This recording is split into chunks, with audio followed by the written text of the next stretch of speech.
disculpa de antemano porque tuvimos un poco de problemas para cargar la presentación y echar a andar esta sesión, pero ya finalmente ya lo logramos. Buenos días de nuevamente. Soy Rodrigo Velázquez, profesor de la División de Administración Pública aquí en el CIDE. Y pues bueno, hoy vamos a continuar con esta sesión de análisis de datos, recolección de datos y algunas sugerencias para presentar resultados. Muy rápidamente, les recuerdo que hagamos el favor de hacer esta sesión lo más interactiva posible, por lo cual les pido que si tienen dudas, preguntas, comentarios, nos hagan saber a través del sistema, para así poder tener una mejor sesión, ¿no? También muy rápidamente recordar algunos de los temas que revisamos la sesión anterior y vimos lo que era evidencia, vimos la importancia de la evidencia. Esta lámina que les estoy poniendo ahorita es, digamos, resume en buena medida lo que comentamos y analizamos la sesión anterior, y digamos que el uso de evidencia en la formulación de políticas públicas, incluida la etapa de evaluación, pues nos permite tener mayor información, mayor comprensión de los problemas públicos, y podemos aportar mayores elementos para la toma de decisiones. Por lo tanto, también el uso de evidencia, que vimos que tenía una serie de requisitos, de requerimientos, como la suficiencia, la confiabilidad, etcétera, nos puede llevar a una mejor formulación de la política pública, si es bien utilizada. Y digamos, a manera de resumen, pues el uso de evidencia que cumple con ciertos requisitos también nos lleva a una mayor probabilidad de alcanzar los objetivos planteados, ¿no? A cumplir con esos objetivos que se trazaron originalmente, ¿no? Entonces eso, digamos, fue lo que de manera muy rápida ahora resumo de lo que planteó la sesión anterior. Y esta sesión, como recordarán, empezamos a verla, este tema de los principales tipos de datos que proveen evidencia. Empezamos a verla y dimos una definición de qué son los datos, y recordamos que son esa información organizada para el análisis y usada como base para la inferencia, ¿no? Entonces, esta información, como vimos, es de diferentes tipos, puede venir de diferentes fuentes, y lo que hacen los analistas de política pública es seleccionarla, recolectarla, sistematizarla, y con la finalidad de ser analizada para soportar argumentos. Recuerden que la evidencia es toda esta información que recolectamos, sistematizamos para soportar un argumento que estamos planteando, ¿no? Entonces, esos son los datos. También recordamos que cuando hablamos de dato en singular, estamos refiriéndonos a un pedazo de información, ¿no? Que también, digamos que en la lenguaje académico se entiende como observación, ¿no? Y ahorita vamos a hablar un poco más sobre eso, ¿no? Ahora bien, también retomando lo último que comentamos la sesión anterior, dijimos que los datos son utilizados sí para soportar un argumento, también para el análisis, y sobre todo un aspecto muy importante es que los datos son también usados para el proceso de datos, para la inferencia, ¿no? Y la inferencia, recordemos, como nos dice esta lámina, es el proceso de análisis mediante el cual se obtienen conclusiones sobre conceptos e hipótesis, ¿no? Entonces digamos que cuando inferimos, mediante la inferencia, al hacer inferencia, estamos analizando datos que obviamente ya fueron recolectados, y este análisis, esta examinación de datos nos lleva a conclusiones, ¿no? Y también lo que comentamos es que existen dos tipos de inferencia, ¿no? La descriptiva y la causal. La primera, como comentamos la sesión anterior, pues es esta examinación de datos, este análisis de datos recolectados de diversa índole, mediante el cual se obtienen conclusiones sobre cómo ocurrió un fenómeno, un resultado, un efecto, ¿no? O viéndolo en perspectiva, cómo puede ocurrir, cómo otras experiencias de política pública nos enseñan de cómo ocurrió, ¿no? Entonces, la inferencia descriptiva, dicho de otra manera, es el estudio de los datos de diferentes tipos de información para ver, detallar estos procesos de cómo ocurre un fenómeno, ¿no? Responde principalmente a los cómo, ¿no? A la pregunta del cómo, ¿no? Por su parte, la inferencia causal es esta extracción de datos con el objetivo de llegar a conclusiones sobre el por qué ocurrió un efecto, ¿no? Entonces aquí, digamos, el objetivo es contestar por qué ocurrió, ¿no? No tanto describir cómo, sino por qué. Ahora bien, digamos que la teoría de cambio sí nos debe decir cómo podemos llegar al objetivo, mediante qué factores pueden producir un resultado, pero digamos que una teoría de cambio completa, una explicación completa, debe incluir también los cómo, ¿no? Entonces, digamos, dicho de otra manera, al analizar los datos previamente recolectados y sistematizados, tenemos que hacer inferencias sobre qué factores pueden producir un resultado, qué acciones gubernamentales, qué programas pueden producir un resultado, así como mediante qué mecanismos, qué procesos hay que seguir estas variables para llegar a este resultado. En un momento más vamos a ver un ejemplo que retomando lo de la clase anterior de estos autores Cartwright y Hardy, donde creo que va a quedar un poco más claro esto sobre las inferencias, ¿no? Bien, una vez dicho esto, ya pasando más al contenido de esta sesión, pues vemos que y va directamente relacionado a lo de la gerencia, ¿no? Al inferir datos, recordemos que se está examinando, estudiando, analizando datos, ¿no? Al inferir estamos examinando datos. Ahora hay dos tipos de datos. Datos cuantitativos y cualitativos, ¿no? Digo, existen en la literatura varias tipologías para clasificar a los datos.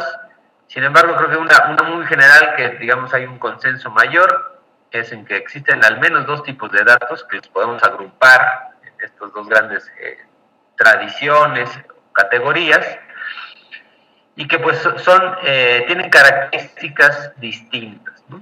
Y ahorita vamos a ver algunas de estas características.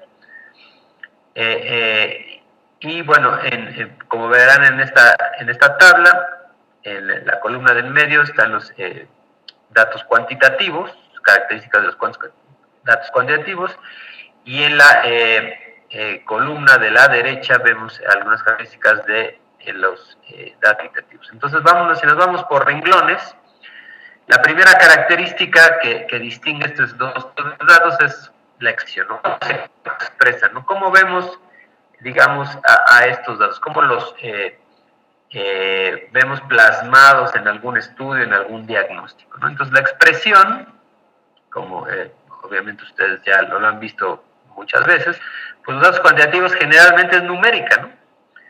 Numérica, que también puede ser expresada en gráficas, pero digamos que la base de los cuantitativos es numérica, ¿no? Y en contraste, los datos cualitativos, pues digamos su expresión natural es el lenguaje, ¿no? Y estos datos, como vamos a ver un poco más adelante, pues los datos cualitativos se expresan mediante el lenguaje y se recogen pues de diversas maneras, ¿no? Puede ser entrevistas, grupos de enfoque, observación participante, pero digamos que el analista o el investigador, la manera de expresar estos datos cualitativos es mediante el lenguaje, ¿no? Que puede ser descripciones de cómo ocurren los fenómenos, ¿no? Entonces, digamos, esa sería una primera característica en donde difieren estos tipos. ¿No? La segunda, digamos, los datos cuantitativos y cualitativos generalmente los analizamos de una muestra, ¿no? de una selección de casos, ¿no? Y generalmente la metodología cuantitativa pues sigue otras reglas que la metodología cualitativa. Dentro de lo cuantitativo, digamos, el mundo cualitativo, pues lo ideal es que estos casos observados de los cuales obtenemos los datos cuantitativos, pues sean seleccionados de manera aleatoria, ¿no? Digamos que no existe un criterio, sino que específicos más que la aleatoriedad, ¿no? Entonces esto quiere decir que digamos, de una muestra muy grande, aleatoriamente estamos seleccionando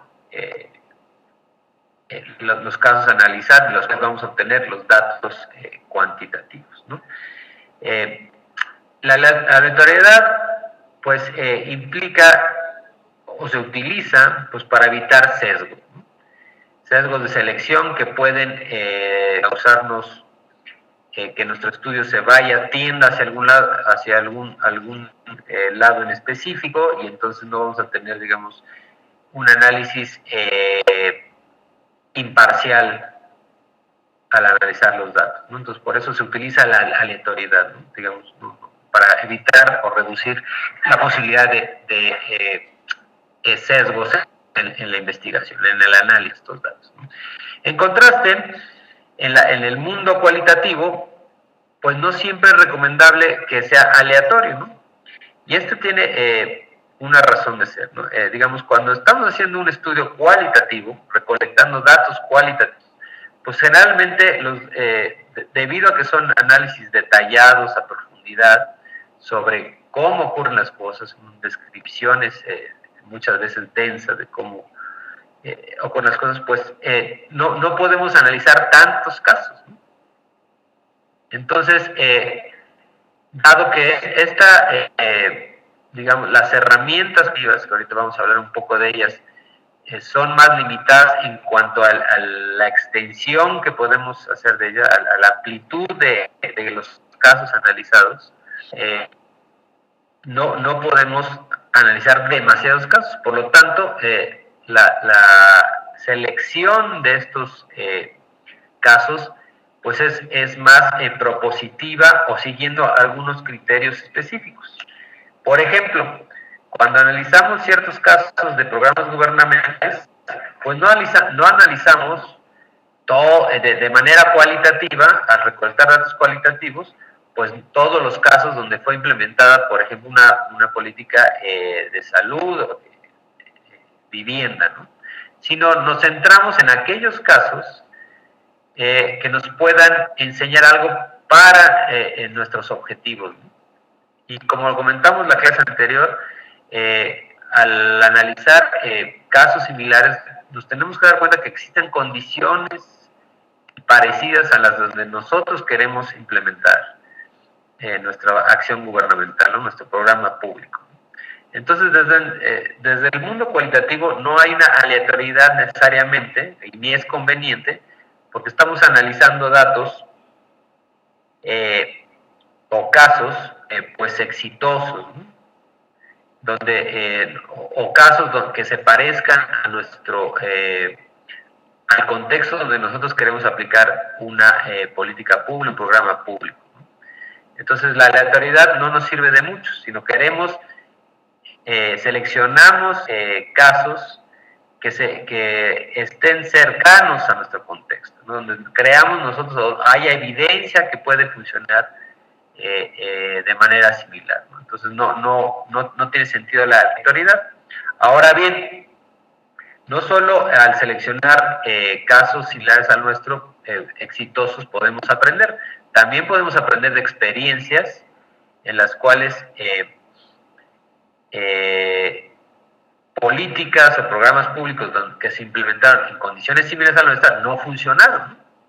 Pero eso también se selecciona de manera propositiva, ¿no?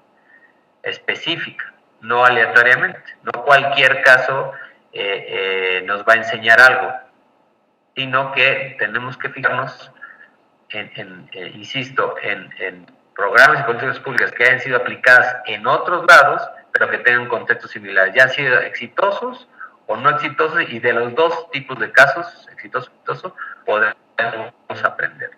Pero bueno, aquí el punto es que mientras que en el mundo cuantitativo se premia la aleatoriedad, la tradición cualitativa pues es una selección propositiva, con un criterio determinado para el análisis de los casos y la recolección de datos. Bien, un punto o característica que va de la mano a esto, a la anterior, la demuestra, pues es el tamaño, ¿no? Como dijimos, en el mundo o la tradición cuantitativa, pues dado que las herramientas estadísticas o cuantitativas, diferentes métodos cuantitativos, se pueden analizar muchos casos, pues el tamaño de la muestra, de las observaciones analizadas, de los casos analizados, pues es muy grande, ¿no? Y entonces, digamos, aquí ustedes podrán preguntarse, bueno, ¿qué es grande, no? Bueno, grande depende a qué disciplina se lo pregunte, ¿no? Digamos, desde las, como probablemente se han observado o comentado con algunos colegas, pues desde los científicos de ciencias duras, exactas, pues dicen, bueno, pues una muestra grande pues son miles, ¿no? Miles o centenares de miles, ¿no? Los economistas también tienen una percepción de que una muestra grande también tiene que contener miles también de observaciones, ¿no? Y bueno, va cambiando por disciplina, ¿no? Y también la razón de que haya diferentes criterios es pues también el tipo de datos que tenemos a la disposición, ¿no? En las ciencias exactas, pues en muchos aspectos en muchas áreas hay pues, la posibilidad de recolectar miles o millones de datos, ¿no? Y en los datos económicos también desde hace muchos años pues ya existen diferentes fuentes que nos dan pues miles de observaciones durante muchos años, ¿no? Digamos, por decir un ejemplo, el producto interno bruto, bueno, pues se registra desde hace muchos años, ¿no? Y podemos tener diferentes niveles nacionales, en fin, ¿no? O el ingreso per cápita, ¿no? Pues tenemos miles de observaciones, ¿no? A través de los países, de las ciudades. Entonces, digamos que ahí las muestras son muy grandes, ¿no? En disciplinas como la política pública, pues las observaciones depende de qué estemos estudiando, pero tienden a ser menores, ¿no? que la economía o las ciencias exactas, ¿no? Pero sin embargo, el punto aquí es que en la tradición cuantitativa las muestras tienden a ser grandes, ¿no?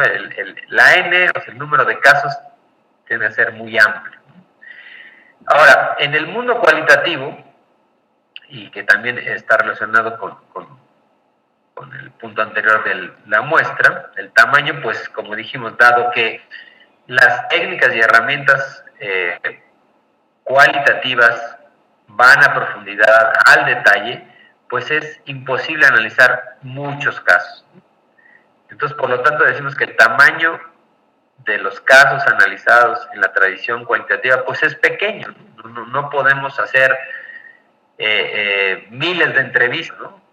Y menos si es un solo analista, un solo investigador o un grupo de investigadores, pues por muy grande que sea, pues tampoco puede llegar al millón de entrevistas, ¿no? Sobre todo si son pues a profundidad, ¿no? O los focus groups también son limitados, ¿no? O la observación participante que se hace pues también tiene un límite, ¿no? Entonces, digamos, el tamaño de la muestra de análisis, de donde se recolectan los datos, en el mundo colectivo pues es pequeño, ¿no? Ahora, ¿qué tan pequeña? Pues bueno, hay estudios de caso donde más se utiliza un caso, un país o una política pública a través de algunos años, y hay algunos un poquito más grandes que se pueden analizar la misma programa público en varios países, pero no sé, en 3, 5, 7 países, de manera cualitativa, dado que, insisto, vamos más al detalle en el mundo cualitativo, a la observación más profunda, pues tiene un límite, ¿no? Digamos que la metodología, por naturaleza, tiene un límite en el número de casos que puede analizar, ¿no? Entonces, digamos, es otra diferencia visible, ¿no? Ahora, el análisis, ¿no? El tipo de análisis que hace cada tradición y mediante el cual analizamos los datos, ¿no? Dado que las muestras en la tradición cuantitativa pues, son grandes, podemos hacer un análisis nomotético. ¿Qué quiere decir esto? Nomotético es, digamos, esta capacidad de generalizar más, ¿no? Entonces, digamos, al hacer un análisis estadístico con cientos o miles de observaciones, pues tenemos, el análisis te permite hacer establecer inferencias causales pues de corte nomotético, de más generalizables, ¿no? Dado el tamaño de la muestra que tenemos, ¿no? Que incluye, insisto, puede ser cientos o miles de observaciones, ¿no? Entonces, nomotético se refiere a esta capacidad de generalizar, ¿no? Que la inferencia causal, el análisis causal, te permite ser nomotético, ¿no? Ser más generalizable, ¿no? Insisto, pues es por la característica tanto de los datos como del análisis que se realiza cuantitativamente. Por su parte, en la tradición cualitativa, también por las características y la naturaleza de este tipo de herramientas, metodología que se utiliza, pues es una N pequeña, el número de casos observados tiende a ser mucho menor que la tradición cuantitativa. Por lo tanto, el análisis que se realiza pues, es una descripción de hechos singulares, particulares, ¿no? Dado que se hace a profundidad, detalladamente, con un tipo de herramientas cualitativas, en las cuales no se pueden analizar demasiados casos, pues entonces el tipo de análisis que se hace es ideográfico, ¿no? Entonces, ideográfico se refiere a esta descripción detallada de hechos particulares o singulares. Entonces, digamos, son dos tipos distintos de análisis. Uno es generalizable en el caso cuantitativo y el otro es el análisis profundo, detallado de casos particulares. Entonces, el análisis ahí difiere, ¿no? Otra característica que también está muy ligada a la mano, ¿no? Es la profundidad con la que se hace el análisis. Dado que en el mundo cuando tenemos muchas observaciones, cientos o miles, insisto, pues la profundidad no se puede analizar cada caso con detalle, ¿no? Entonces es limitada la profundidad. En contraste, en la tradición cualitativa, usando métodos y herramientas cualitativas, dado que analizamos pocos casos y mediante el uso de herramientas cualitativas, pues podemos, digamos, escarbar más, ¿no? Hacer un análisis más profundo, más detallado. Al hacer una entrevista, el entrevistador lo que persigue generalmente, pues es ir al fondo del asunto, ¿no? Digamos, cuando se entrevista a alguien, no solamente se buscan generalmente respuestas sí o no, sino por qué, cómo ocurrió, que nos cuenten el detalle, el proceso de cómo se llegó a una decisión o cómo se implementó un programa público, que nos cuenten más sobre los efectos producidos, en fin, ¿no? O cuando entrevistamos a los beneficiarios de un programa, pues no solamente nos interesa si lo recibió o no, sino cuándo, cómo, la experiencia del beneficiario, el aprendizaje obtenido, ¿no? Entonces eso se utiliza se obtiene ese tipo de datos mediante análisis ideográfico y de manera más detallada, entonces el nivel de profundidad es distinto que el mundo cuantitativo. Ahora bien, siguiente punto, ¿no? Las observaciones, ¿no? Este punto ahorita lo vamos a analizar más a detalle en las siguientes gráficas, pero ahorita basta decir que del mundo cuantitativo son distintos tipos de observaciones. Aquí son datasets, o poder ser traducido como observaciones que se ponen en hojas de cálculo, generalmente numéricas, y mediante el cual el análisis puede realizar de esa forma, ¿no? Con este tipo de observaciones, que ahorita vamos a ver algunos ejemplos y entrar más a detalle, ¿no? Y en el mundo cualitativo, pues es otro tipo de observaciones, dado que la expresión es el lenguaje, generalmente no son numéricas, sino de distinta índole, ¿no? Y ahorita vamos a ver algunas observaciones y tienen otra finalidad, ¿no? Guiándonos otra vez al detalle, al cómo ocurrió. Entonces estas dos tradiciones tienen distintos tipos de análisis y de datos, ¿no? Y de manera de recolectar los datos, que ahorita vamos a ver. Y por lo tanto, el último punto que aquí de contraste, que el último rubro de contraste, pues es el nivel de medición.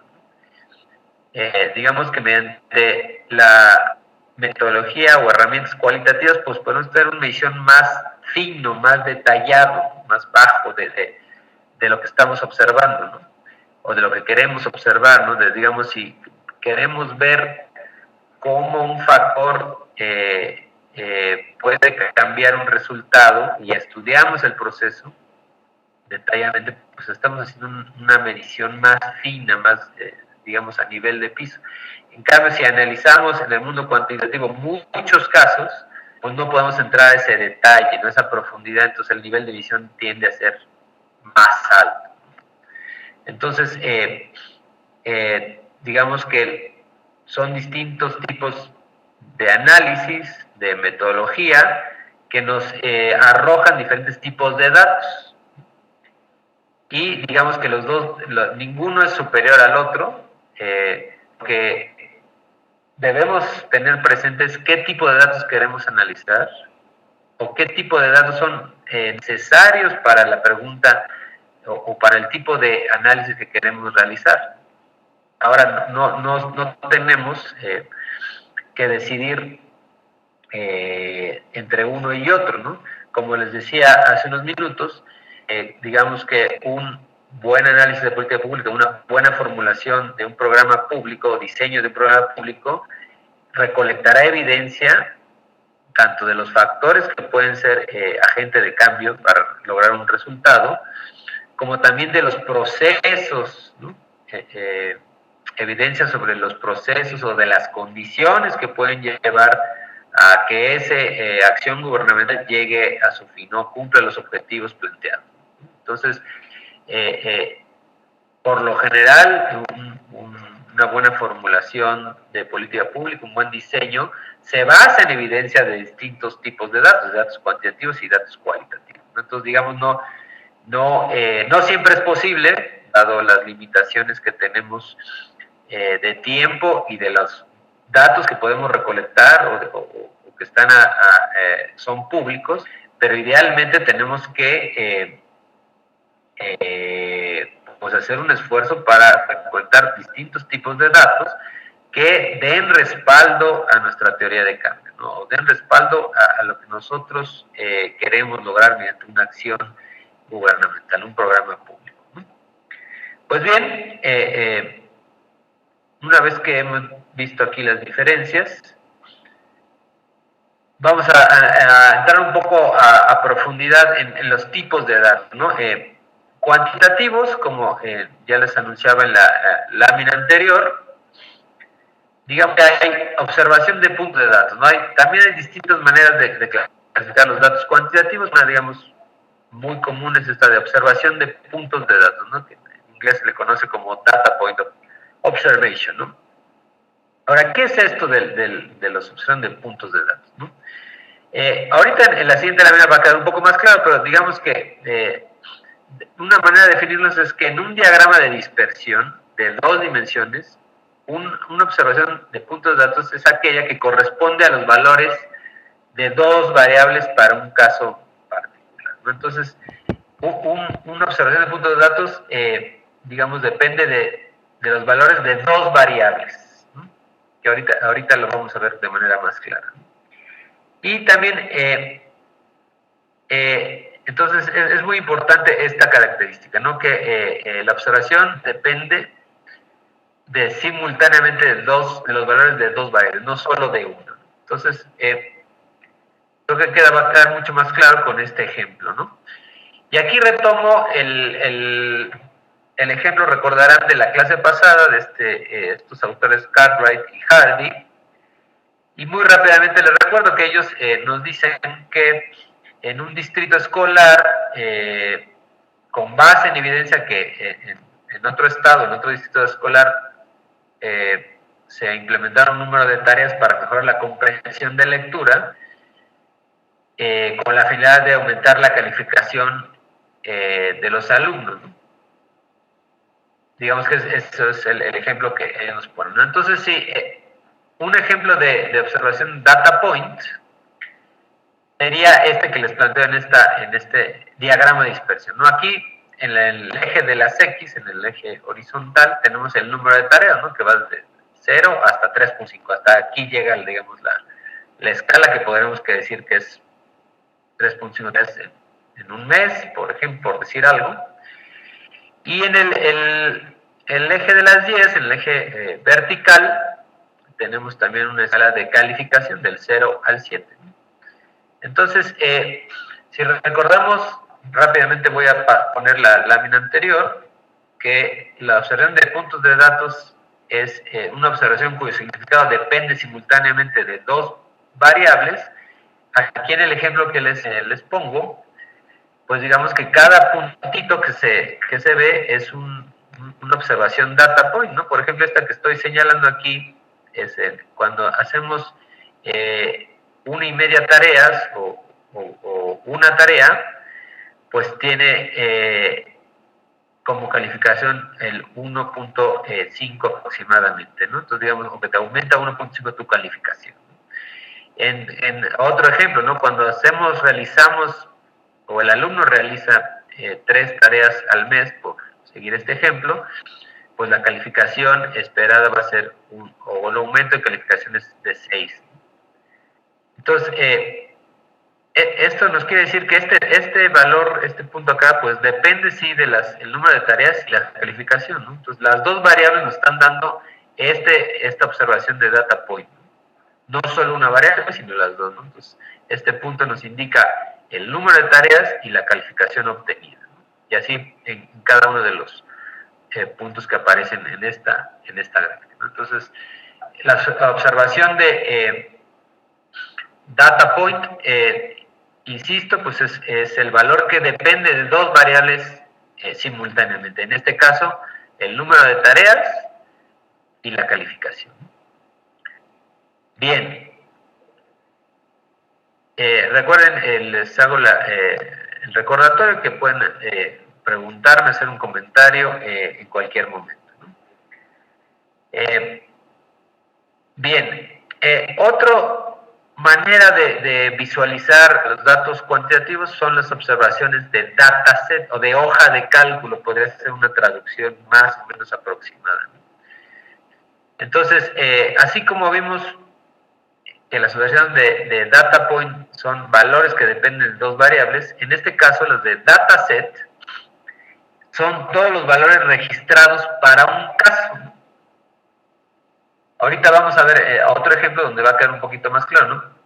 Y dicho de otra manera, por lo que estamos hablando de valores registrados y que se plasman en una hoja de cálculo, en un dataset, estamos hablando de los valores que se encuentran en los renglones de una hoja de cálculo, ¿no? De un dataset. Entonces, todos los valores que encontramos ahí pueden ser considerados observaciones de dataset.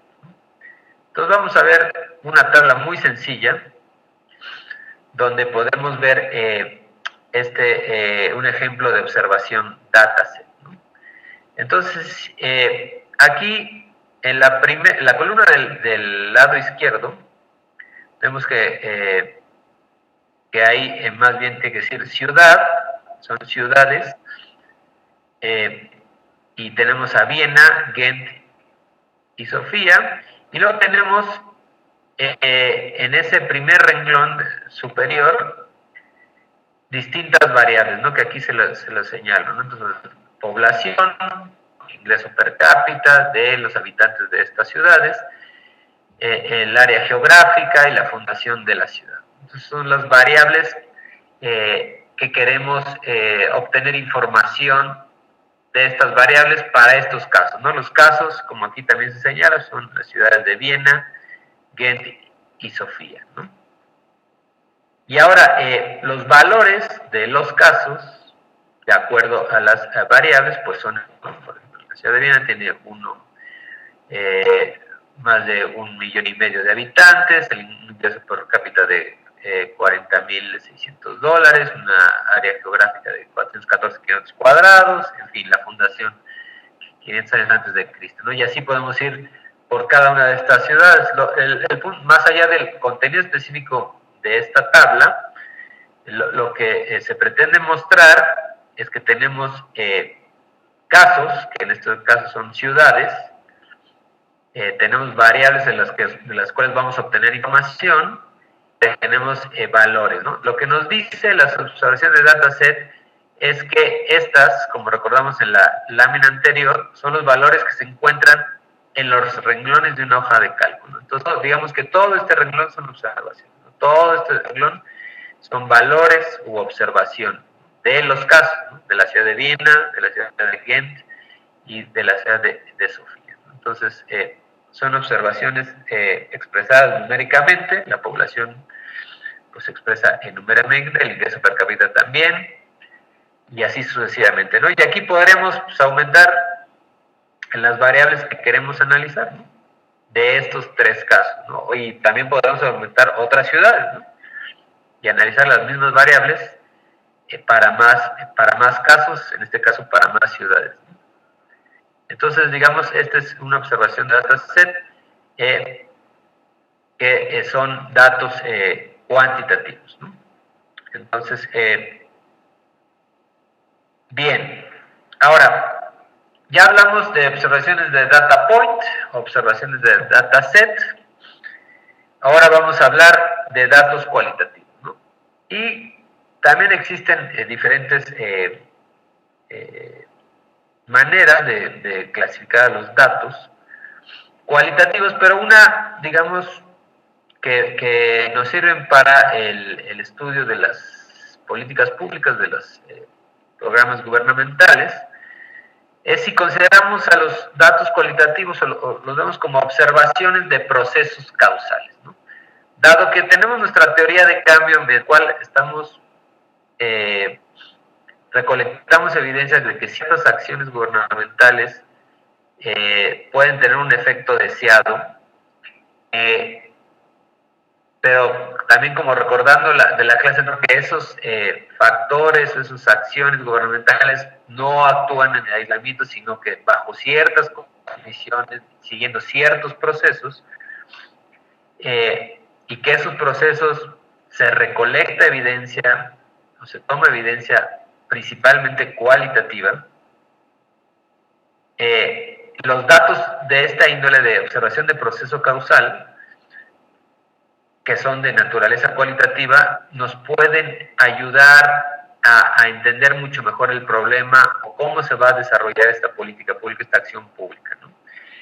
Entonces, una manera de definir estos datos de observación de proceso causal son aquellos que proveen información sobre el contexto, proceso o mecanismo causal existente entre dos variables, ¿no? Entonces, este tipo de datos, dada su naturaleza cualitativa, nos proveen de manera detallada, profunda, cómo se desarrolla, por ejemplo, un efecto causal o un proceso, una acción gubernamental, cómo se va desarrollando por etapas, por momentos, y también nos puede dar información sobre las condiciones, sobre el contexto, este tipo de datos, en las que ocurren las acciones o programas públicos, ¿no? O las que deben estar presentes para que esto ocurra, ¿no? Entonces, a diferencia de los datos cuantitativos, que son expresiones numéricas muy concretas, los datos cualitativos de observación de proceso causal pues, nos dan una narrativa, una descripción de cómo van ocurriendo los efectos, ¿no? de ciertas variables, ¿no? Cómo se llega a un resultado, ¿no? Una vez que se pone en marcha un programa público, una acción gubernamental.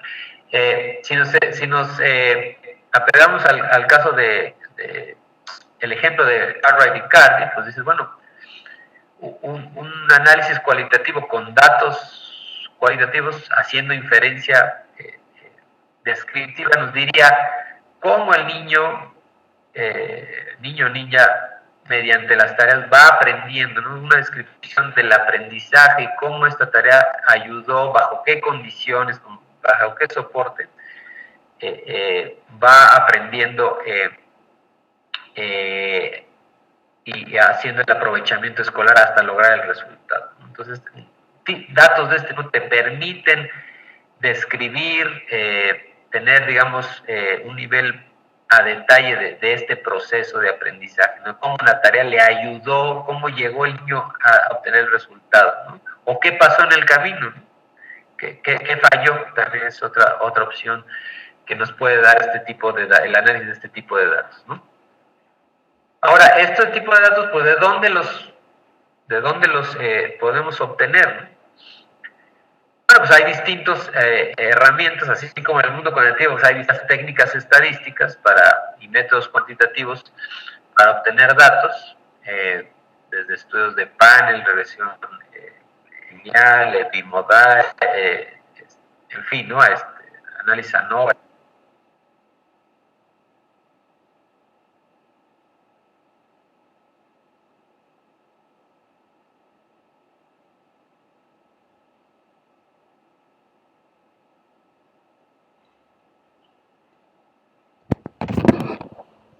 El proceso, ¿no? Entonces, existen diferentes fuentes y análisis donde podemos obtener estos datos cualitativos de observación de proceso causal.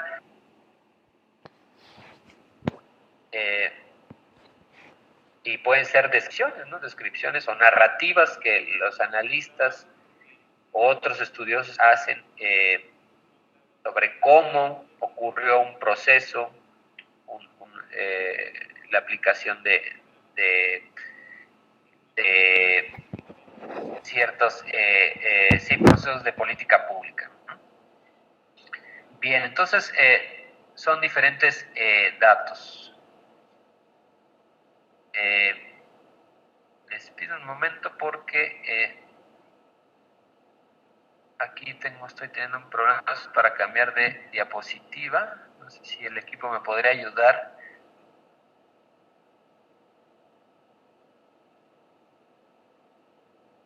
Para cambiar la sesión.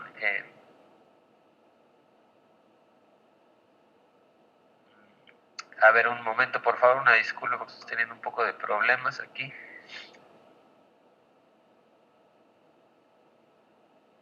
Se desapareció el botón. Sí.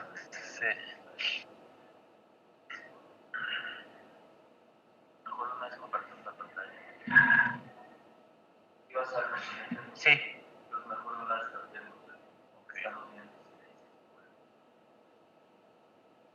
de repente como que parpadeo y...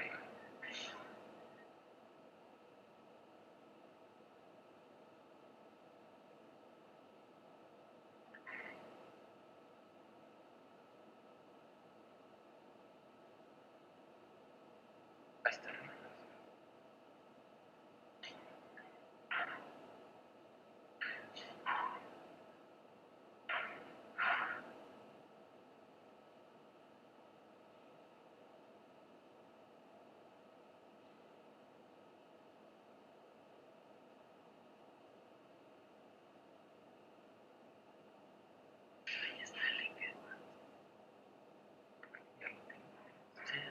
Ok.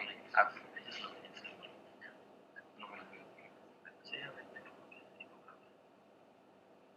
nada más descargamos la presentación que pues,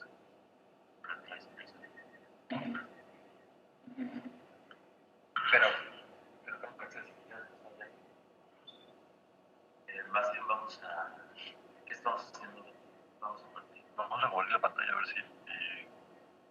a ver si puedes escuchar, a ver si ya se restableció porque está. a ver. Entonces, déjame. ¿Les pregunto?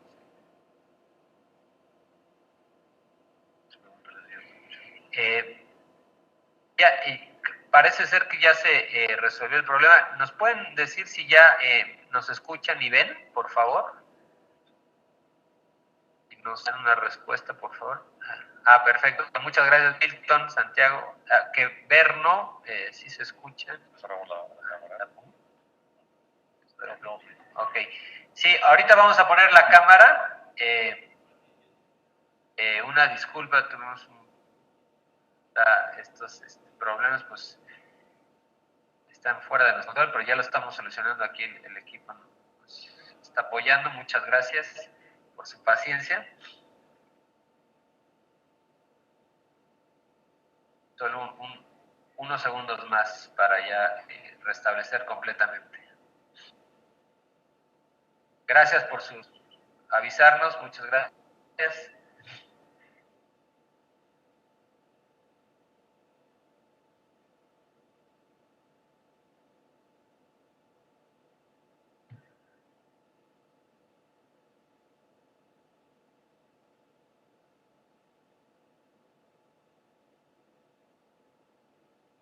En un momento ya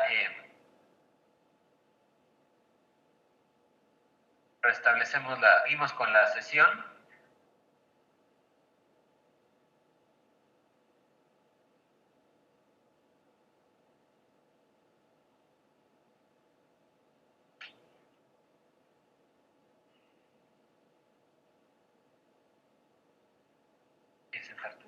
No.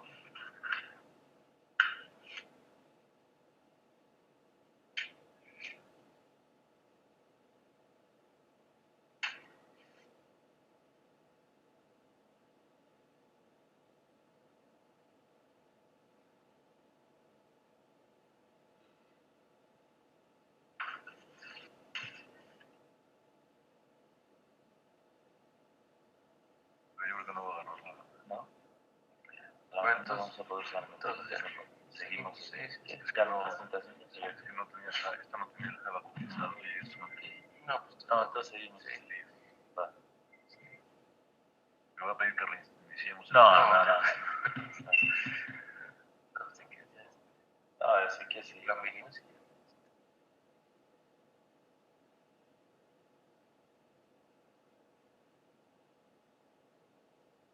Pues así, entonces una discusión. Sería mejor Así ya te vas más de corrido. Órale, perfecto. Ya, la pantalla le la ponemos.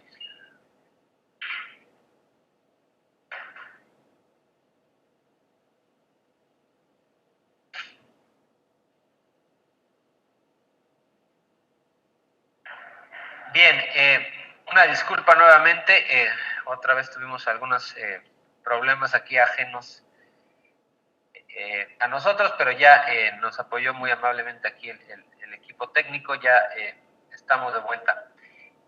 Disculpo nuevamente, continuamos con la sesión. Entonces les decía que, bueno, ¿de dónde podemos obtener estos datos cualitativos de corte de observación de proceso causal? Pues hay diferentes fuentes, desde archivos históricos, entrevistas, cuando el analista observa directamente cómo se lleva a cabo, cómo se implementa una política pública o momentos de esta, o entrevistando a los beneficiarios, haciendo análisis de contenidos de registros, descripciones, en fin, ¿no? Existen... nos dice Jimena que si podemos continuar sin la webcam, sola con la presión del sonido. ¿Hay algún motivo de...? A ver, déjenme ver si lo podemos lograr. Ok, perfecto. Continuamos. Entonces, Bueno, creo que puede quedar retomando este ejemplo de Cartwright y Hardy, sobre las tareas para mejorar la lectura de los alumnos. Digamos que la acción gubernamental que se recolectó evidencia que en otros lugares funcionó, pues es esta tarea de lectura, ¿no? Recordarán este ejemplo. Sin embargo, otra vez retomando el ejemplo, bueno, estas tareas tienen que ir acompañadas o tienen que darse bajo un contexto, bajo ciertas condiciones. Aquí nada más enlisto algunas, que es esta retroalimentación por parte de los maestros, un espacio apropiado para realizar estas tareas y la motivación, ¿no? Tanto de los padres como también de los profesores, ¿no? Entonces, y finalmente lo que se busca, el objetivo de esta acción gubernamental, pues es en la mejora en la aplicación, ¿no? En la prueba de lecturas, ¿no? Entonces, si digamos, analizamos un poco este proceso, las tareas de lectura, más allá del contenido, que sí es obviamente muy relevante, pero digamos, si analizamos el número de lecturas, pues lo podemos cuantificar, ¿no? Una vez que se estableció el contenido apropiado, digamos, hecho por especialistas, pedagogos para mejorar la comprensión de lectura, el número que se les, se les asigna a los niños y niñas, pues puede ser cuantificado, ¿no? Puede ser determinado cuantificadamente. Entonces, eso sin problema podremos establecerlo en una hoja de cálculo, dando un seguimiento por semana o por mes, y ver cuántas lecturas se asignaron. Entonces, eso digamos que podría ser un dato cuantitativo, ¿no? De dataset, ¿no? Ahora, estos mecanismos que van acompañando, bajo los cuales se tienen que, para esperar el efecto deseado, pues aquí nada más enlistamos algunos, ¿no? Que es la retroalimentación por parte de los maestros. Una vez que fue asignada la tarea, es revisada por los maestros y entonces el maestro tiene que explicar en qué estuvo bien o en qué estuvo mal dicha tarea, ¿no? O los ejercicios de dicha tarea, ¿no? El espacio apropiado y la motivación son otros de los factores, las condiciones bajo los cuales tienen que operar, si se quiere, la evidencia nos muestra de otros lugares, si se quiere esperar el resultado esperado, pues digamos, ¿no? Ahora, este tipo de condiciones, pues difícilmente se pueden cuantificar, ¿no? Entonces, la retroalimentación por parte de los maestros, podremos llegar a una cuantificación, pero primero tenemos que observar cualitativamente cómo se ocurre esta retroalimentación, ¿no? Si el profesor está siendo claro, didáctico en explicar estas tareas, si le dedica suficiente tiempo, y digamos que está siendo aprovechado esa retroalimentación, ¿no? Entonces digamos que ahí tenemos que implementar una recolección de datos pues distinta, no cuantitativa, ¿no? A lo mejor después de haber hecho la cuantitativa pues podemos cuantificarlo, ¿no? Pero digamos que una primera observación tiene que ser de manera cualitativa. Entonces podría ser una observación participante donde el analista observa de qué manera el profesor está haciendo esta retroalimentación, ¿no? El espacio apropiado, ¿no?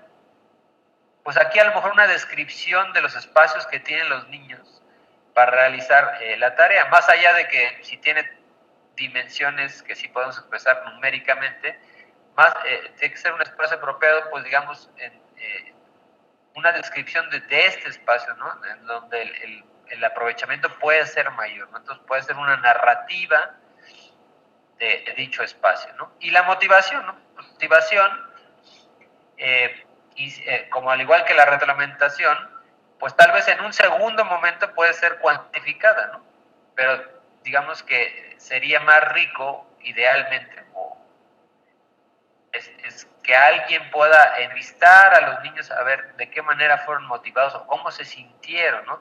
Y también a los padres de familia de qué manera, o utilizando qué ejemplos o qué se sintieron motivados, ¿no? O motivaron a los niños, ¿no? Entonces digamos que son, idealmente podría ser técnicas cualitativas, ¿no? Y estos son estos mecanismos, condiciones que acompañan a la acción gubernamental, que en este caso son las tareas de lectura, Y finalmente, pues la mejora en la calificación en las pruebas de lecturas, pues también digamos que se va a hacer una calificación, una expresión numérica que se puede cuantificar. Entonces, digamos que en este ejemplo de Carver y Hardy, pues creo que se plasma de mejor manera lo que les comentaba, ¿no? Tenemos datos cuantitativos, que es la acción gubernamental, se puede expresar numéricamente, los mecanismos o condiciones bajo los cuales tiene más probabilidad de tener éxito esa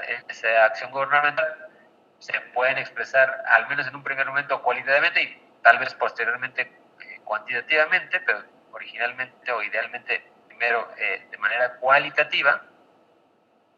Y finalmente el resultado, en este caso, pues como van a ser calificaciones, pues también son expresiones numéricas que también las podemos poner en un dataset, ¿no? En una hoja de cálculo, ¿no? Pues bien, ahora, ya para ir finalizando y cerrando este punto, para pasar al siguiente, pues ya vimos algunos contrastes, algunas diferencias entre los dos tipos de datos cuantitativos y cualitativos, pero una muy importante es la comparabilidad, ¿no? Los datos del dataset, las observaciones de dataset, digamos, tienen una característica importante que pertenecen a la misma población o muestra, ¿no? Y que se expresan generalmente numéricamente y por lo tanto tienden a ser más precisos. En contraste, las observaciones de proceso causal, de corte cualitativo, como dijimos, proveen descripciones de mecanismos, de contextos, de procesos, lo cual son más difíciles de comparar, ¿no? Una experiencia de otra son difíciles de comparar. Hay ciertos factores, similitudes, pero digamos la comparación es menos precisa entre los datos recolectados. Y otra característica importante es que estos datos cualitativos de proceso causal no necesariamente pertenecen a la misma población o muestra, sino me regreso un poco. Aquí, digamos, los datos cuantitativos de las tareas de la lectura, lo que nos dice la lámina posterior es que pertenecen a la misma muestra. Entonces, estos datos cuantitativos de las tareas pues, van a ser asignadas a una misma población, a un mismo salón de clases o a un mismo año escolar. Entonces, son tareas que se van a asignar a una misma población. Y también las calificaciones que vamos a obtener cuantitativas, pues va a ser sobre una misma población. Y dado que se expresan numéricamente, pues son comparables entre sí, ¿no? Entre los niños, las calificaciones van a ser comparables. Ahora, si nos vamos a los datos cualitativos, aquí la comparabilidad es más difícil, ¿no? Porque la manera en que cada niño es motivado por sus padres, por ejemplo, pues es distinta, ¿no? Porque depende de otros factores. Entonces puede haber rasgos o características en común, pero pues cada padre tiene una manera de motivar o de no motivar, ¿no? Igual cada profesor o profesora tiene distintos tipos de hacer motivar a los alumnos. Entonces, digamos que es más difícil comparar. Y eso puede ser por razones pedagógicas o características personales tanto de los padres o de los alumnos, que cada uno la motivación la da de una manera y la recibe de otra. Entonces, digamos que este tipo de datos cualitativos es más de difícil comparación.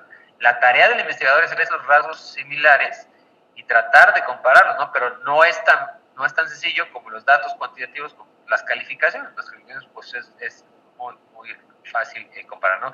Una explicación de por qué un alumno tiene, o un grupo de alumnos tiene mayor calificación que otro, eso sí es una tarea más difícil, ¿no? Pero digamos, la comparación entre calificaciones, entre datos numéricos, dado que pertenecen a una misma muestra, y fueron aplicados de la misma manera, pues es relativamente mucho más fácil, ¿no?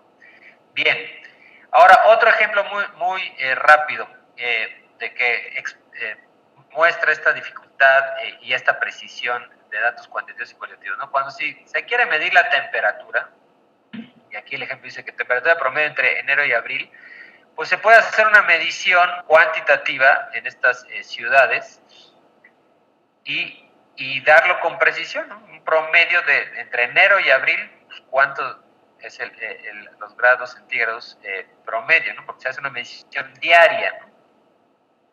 En cambio, si hacemos entrevistas a la gente,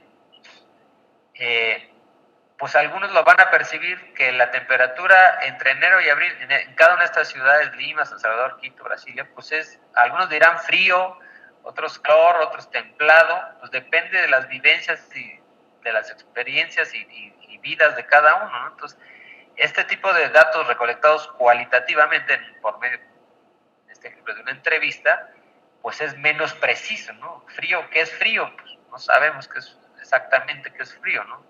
Calor, en fin, ¿no? Entonces, este ejemplo nomás de manera muy básica nos muestra como la presión numérica es más visible, es más evidente que en el caso de datos cualitativos, ¿no? Ahora bien, dado que vamos un poco retrasados, me voy a saltar bueno, no más rápidamente, lo que les comentaba.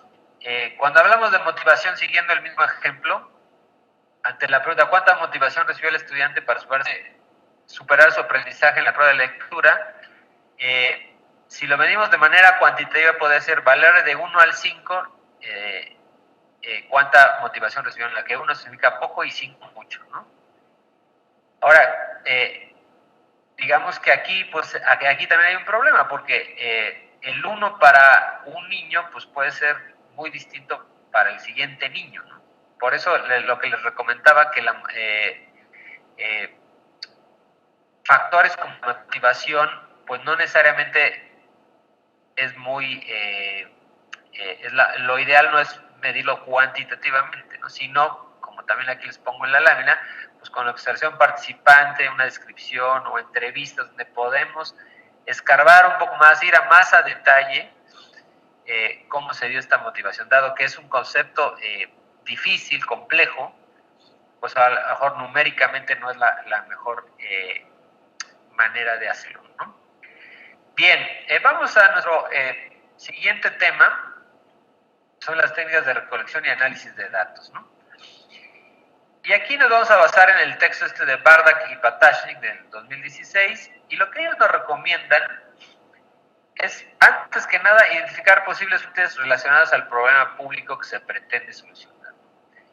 Y aquí retomamos un punto de la clase anterior, ¿no? Afortunadamente, en gran parte de las acciones de los programas públicos o de las mismas evaluaciones, pues ya se realizaron en otras partes, ¿no? Ya sea en otras ciudades del mismo país o en otros países, o en la misma región. Entonces, generalmente ya hoy en día hay muchos registros, diagnósticos, estudios que nos pueden dar evidencia de nuestra política pública, ¿no? De qué tanto éxito y bajo qué condiciones, si se parecen o no a la nuestra, podemos recolectar evidencia sobre este punto. Entonces, lo que nos dice Patashnik y Bardak, dice, bueno, antes que nada, antes de pensar en la formulación o el diseño, pues hay que buscar evidencia dónde ocurrió, dónde fue implementado estas acciones, estos programas públicos, y buscar esos registros, ¿no? Entonces, para eso hay que revisar estudios, diagnósticos, y la literatura académica es relacionada al tema, ¿no? Y esta pues tiene que ser reciente, ¿no? No nos servirá de mucho encontrar estudios o diagnósticos pues, viejos, ¿no? Tienen que ser como muy actualizados y, insisto, muy parecido a los que donde nosotros queremos aplicar nuestro programa, ¿no? Otras fuentes pues son las páginas web, obviamente buscadores tan básicos como Google nos pueden dar cierta información, no nos podemos quedar ahí, pero nos pueden dar un primer paso. Y otro punto es importante donde buscar, digamos, una primera evidencia, pues son buscadores de revistas académicas, ¿no? Que ahí nos puede ayudar el Google Scholar, el Google Académico, que nos puede dar referencias sobre estudios ya muy especializados sobre estas acciones o programas a implementar, ¿no? Que se han implementado, insisto, en otros lados, ¿no? Y otra manera es, pues, ya que identificamos ciertos estudios, pues ver la bibliografía que citan esos estudios, ¿no? Entonces, los estudios se basan también en otros estudios que también nos pueden dar un primer vistazo, una primera evidencia o datos adicionales para soportar nuestra teoría de cambio, ¿no? Dentro de los estudios que podemos consultar, recordemos que la evidencia, un requisito de la evidencia es que sea confiable, ¿no? Y como mencionamos en la clase anterior, pues los estudios de organismos internacionales reconocidos pues nos pueden proveer de buena evidencia, ¿no? Los diagnósticos que ellos hacen puede ser un referente importante. Entonces aquí tenemos, por ejemplo, estudios del Banco Interamericano de Desarrollo, el Banco Mundial, la ONU, está el Economist, o de ciertas organizaciones no gubernamentales que son muy profesionales, o de think tanks, ¿no? Que también hacen estudios diagnósticos, ¿no? Entonces puede ser una buena fuente para recolectar primera evidencia, ¿no? Y otra técnica pues es consultar a los expertos, ¿no? Hacer entrevistas con los expertos en materia, ¿no? Ya sea académicos o implementadores de política pública o analistas de política pública o tomadores de decisiones que nos cuenten sus experiencias, ¿no? Sobre qué funcionó, qué no funcionó, qué obstáculos encontraron. Y de parte de académicos, pues lo que nos dice los estudios más especializados, qué funciona, qué no funciona, en fin, ¿no? También su conocimiento, ¿no? Y aquí es importante que se hagan entrevistas, pues digamos, de diversos actores, no solo académicos e implementados, sino también puede ser de beneficiarios, ¿no?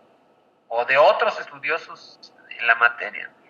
Entonces, digamos, en las acciones públicas, en las acciones gubernamentales, es importante pues consultar a los hacedores, a los tomadores de decisiones, pero también a los beneficiarios. Finalmente, para ellos es dirigido a la población objetivo y ver cuál es su experiencia, qué problemas existen, ¿no? No nos podemos quedar con un solo tipo de actor.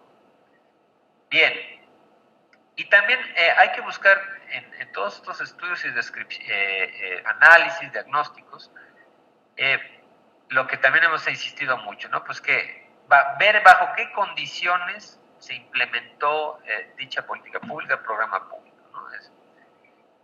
Bien, ahora, hablando ya más específicamente, ¿qué condiciones, qué información específica hay que recolectar? Bueno, pues hay, insisto, esto de las condiciones o mecanismos, ¿no? Entonces, ¿qué tipo de preguntas el analista se debe de hacer al hacer su recolección de datos, ¿no?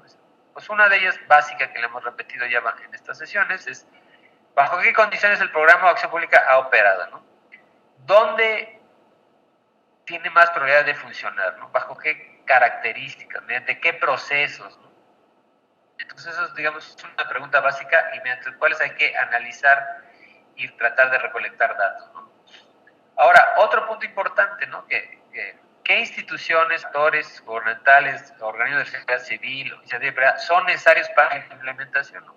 Como ustedes saben, muchas de las políticas públicas pues no recaen únicamente en los actores gubernamentales, ¿no? Ahora hay muchos programas públicos que se requieren del monitoreo, de la evaluación, de la participación de otros actores de la iniciativa privada o de organismos no gubernamentales. Eso también es importante considerarlo en la información que se va a recolectar y también recolectar evidencia que ellos hayan sistematizado, testimonios que ellos tengan para, digamos, tener un panorama más completo, ¿no? Ahora bien, ¿cuántos recursos necesitan, ¿no? Como también sabemos, es necesario recolectar evidencia de cuánto costó la implementación, ¿no? Cuánto tiempo esperado y cuánto costó esos recursos, ¿no? Y de dónde provieron los recursos, ¿no? Entonces, para implementar nuestra acción pública, pues tenemos que tener un referente, ¿no? Y ese referente, pues podemos encontrarlos en los estudios, en los diagnósticos. Entonces, también el tiempo y los recursos son necesarios. Y finalmente, algo que también es pues muy, muy importante, pero que a veces se deja de lado, pues cuáles son los problemas, obstáculos identificados, ¿no? Y sobre todo, si se pudieron resolver o no, ¿no? Entonces, existe información al respecto, comúnmente en los diagnósticos se establecen, y es importante tomarla en consideración, ¿no? Ahora, otro paso importante es la sistematización de información y datos recolectados, ¿no? Y aquí lo que nos dicen estos autores Bardak y Patashnik, que es importante enlistar las condiciones y factores necesarios para operar el programa y aumentar la posibilidad de éxito. Y una manera es enlistarlos, que ahorita vamos a ver un ejemplo, y otra es realizar un mapa sobre la secuencia o el proceso de la teoría de campo. Entonces, creo que esto es un tema que ya ustedes han realizado a más profundidad, pero de una vez que es importante recordar que una vez que se recolectó información, pues es importante la sistematización, y una manera de sistematizar o de organizar esta información es hacer un listado de las condiciones, ¿no? Y de cómo esas condiciones están concatenadas, articuladas, y para esto pues sirve mucho realizar un mapa, ¿no? Y aquí nuevamente me baso en el ejemplo de Carroll y Hardy y hago un mapeo sencillo, simple, pero que nos puede dar bastante referencia, bastante luz de cómo debe proceder una acción pública, ¿no? Entonces, siguiendo este ejemplo, el paso 1 es aviso a los padres de familia de la situación, que es lo que se encontró en este ejemplo, es que hay una baja comprensión de lectura de los alumnos, y también se les comunica a los padres de familia los pasos a seguir para mejorar dichas calificaciones, ¿no? Digamos, es el paso 1 básico. El paso 2 es asignación de la tarea. Digo, aquí habría un paso intermedio en que, bueno, previamente ya se recolectó evidencia de qué tipo de tareas, qué contenidos sirven para mejorar las calificaciones, pero digamos, es un paso intermedio. El paso 2 sería la asignación de tarea en clase a los alumnos y una explicación y ejemplificación realizada por la tarea. Entonces, digamos, siguiendo este mapeo, se seguiría el segundo paso. El tercer paso, que aquí ya empieza a insertarse las condiciones bajo las cuales se realiza esta acción, realización de la tarea con motivación y supervisión de los padres en un espacio adecuado. Para lo cual, si ya estamos en la etapa de implementación, pues sería importante que se realiza, que exista evidencia sobre la realización de esta tarea, pero que no nada más que se haga, sino que esté supervisada por los padres con una cierta motivación o mucha motivación y en un espacio adecuado, ¿no?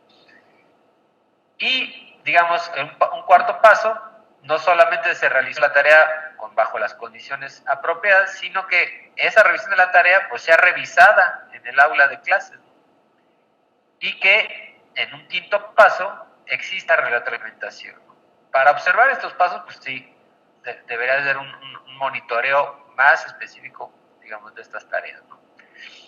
Y finalmente, los últimos dos pasos es que, digamos, que una tarea pues no va a ser suficiente, ¿no? Esto de la comprensión de lectura es un proceso que va tomando clase y lo cual es importante documentar. Entonces, es un séptimo paso, la repetición del ciclo, ¿no? Que otra vez se necesita una tarea, a lo mejor con un mayor nivel de complejidad, explicada por los alumnos, otra vez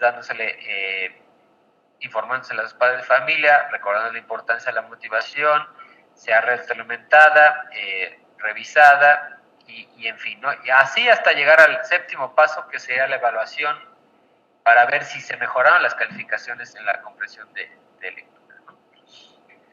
Muy bien, entonces, dado que pues tenemos el tiempo muy limitado, pues nada más les enuncio el análisis de datos, ¿no? Digamos que primero sería la recolección, dos, la sistematización, el mapeo que les puse en las láminas anteriores, y el tercer paso de las técnicas básicas pues es el análisis de datos, ¿no? Entonces aquí, dependiendo del número de datos, como vimos anteriormente, se puede utilizar diferentes técnicas, ¿no? Técnicas, si son datos cuantitativos los que estamos analizando, pues herramientas estadísticas o métodos cuantitativos, como los que mencionamos, regresión lineal, múltiple, ANOVA, método de diferencias, etcétera, ¿no? Eso digamos que serán materia de otras sesiones, incluso cursos, ¿no?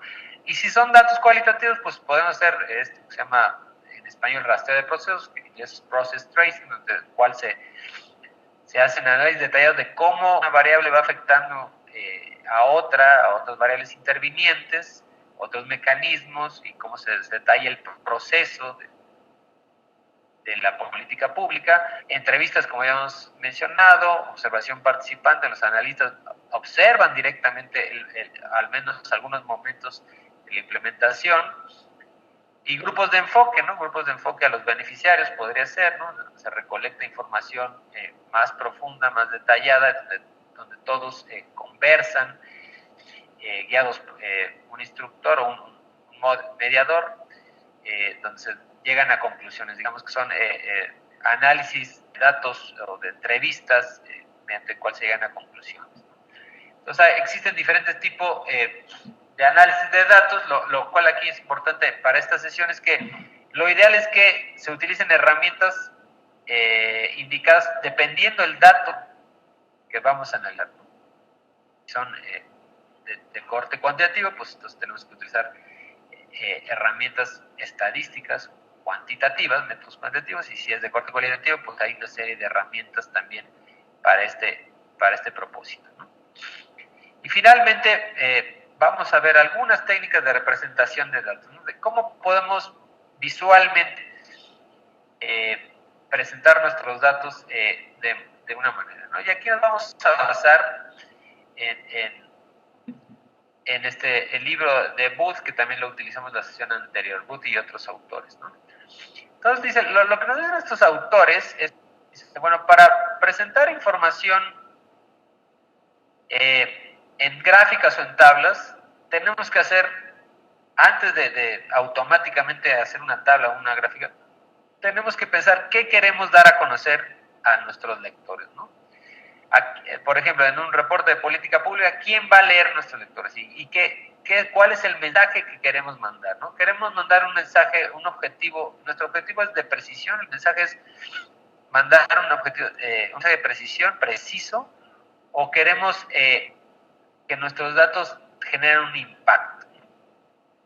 Entonces, tenemos que hacer como una primera decisión, ¿no? En ese sentido. Entonces, en caso de optar por precisión, se recomienda reproducir los datos e información en una tabla, ¿no? Digamos que las tablas, de manera general, dado que expresan numéricamente lo que queremos dar en el mensaje, pues son más precisos, ¿no? Ya vimos que las características de los datos cuantitativos es la precisión.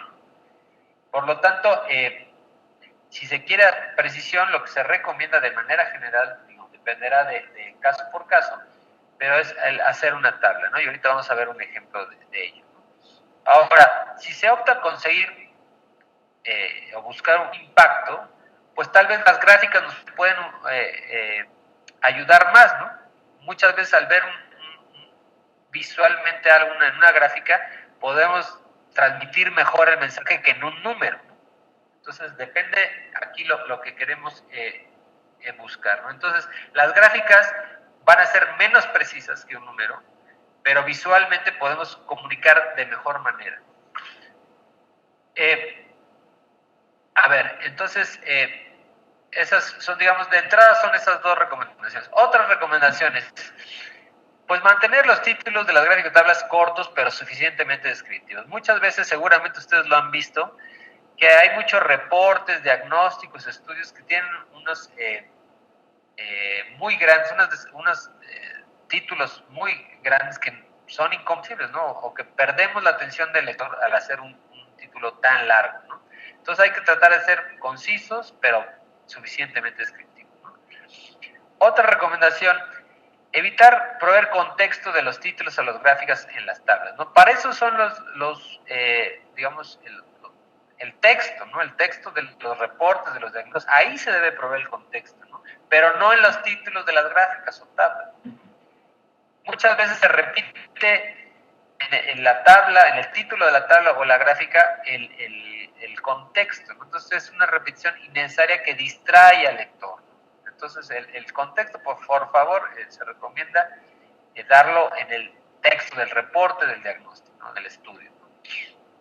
Otra recomendación simple, pero que no se sigue, ¿no? Elaborar gráficas simples y solo con la información necesaria, ¿no? Para respaldar el argumento o punto establecido. Recordemos que una tabla o una gráfica es una manera de respaldar nuestra teoría de cambio, nuestra acción gubernamental, ¿no? Entonces, evidencia que se recolecta, se sistematiza y se visualiza de tal manera que tiene que respaldar de manera simple y si se busca impacto, pues de manera que atraiga la atención del lector.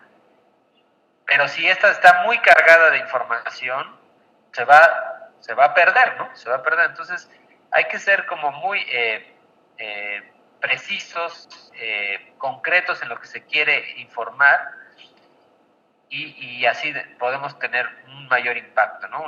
Un mayor atención de nuestros lectores, ¿no?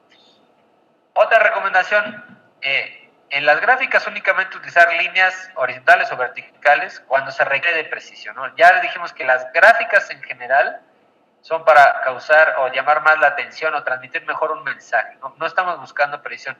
Si acaso lo que buscamos también en la gráfica es precisión, pues entonces sí utilizar líneas horizontales y o verticales, ¿no? Porque sí, ¿qué pasa cuando las utilizamos siempre?